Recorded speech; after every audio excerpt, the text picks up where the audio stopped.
On a bright Saturday morning, Emma woke up with a big smile on her face.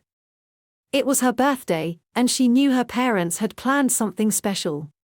As she got out of bed, she noticed a small box on her bedside table. Inside was a beautiful silver necklace with a tiny heart-shaped pendant. Emma loved it immediately. "Happy birthday, Emma," her mother called from the kitchen. Emma quickly put on the necklace and ran downstairs. The kitchen smelled of pancakes and syrup, and a stack of pancakes sat on the table, topped with whipped cream and strawberries. "Thank you, Mom. This is the best birthday ever," Emma exclaimed, hugging her mother tightly. After breakfast, Emma went outside to play. She ran through the garden, pretending to be an explorer. She imagined finding hidden treasures and ancient artifacts. She climbed trees, picked flowers, and even found a smooth, shiny rock that she thought looked like a diamond. As the day went on, Emma decided to visit her friend Lucy, who lived next door. They played together in Lucy's backyard, jumping on the trampoline and playing with her dog. Maximum time flew by, and soon it was time for Emma to go home. When she got back, Emma's mother asked, "Did you have fun, sweetie?" "Yes, Mom. But I'm really tired now," Emma replied with a yawn. As she started to head upstairs to her room, she suddenly realized something was wrong. She reached for her necklace, but it wasn't there. Emma's heart sank. The beautiful necklace, her birthday gift, was gone. Panicking, she ran back downstairs.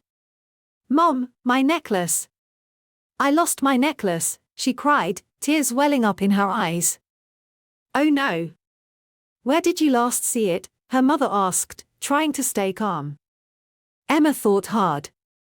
"I had it on when I was playing in the garden, and I remember wearing it at Lucy's house. But after that, I don't know." "Don't worry, Emma.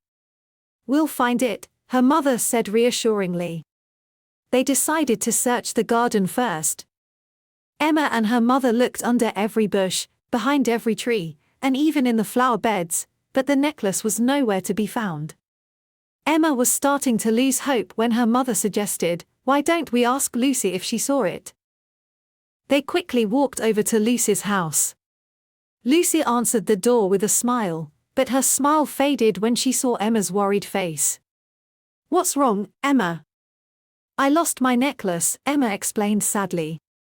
"It was a birthday present from my parents." Lucy looked concerned. "Oh no. Let's look for it together."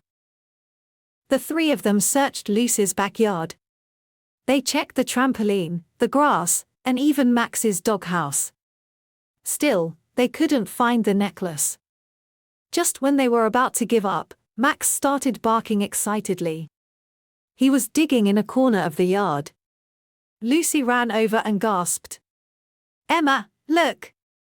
Max found something." Emma rushed over and saw the silver chain glinting in the sunlight. Max had dug up the necklace. It was a little dirty, but otherwise, it was perfect. "Oh, Max! Thank you, thank you!" Emma cried, hugging the dog. "You found my necklace!" Emma's mother and Lucy smiled with relief. "I'm so glad we found it," her mother said. "You should be more careful next time, though." "I will, Mom," Emma promised, holding the necklace tightly in her hand. That night, as Emma got ready for bed, she carefully placed the necklace back in its box on her bedside table. She smiled, thinking about her adventure. It had been a birthday she would never forget, and she had learned an important lesson about being responsible for her things. As she drifted off to sleep, Emma whispered to herself, "Thank you, Maximum." And with that, she fell into a peaceful sleep, dreaming of more adventures with her friends.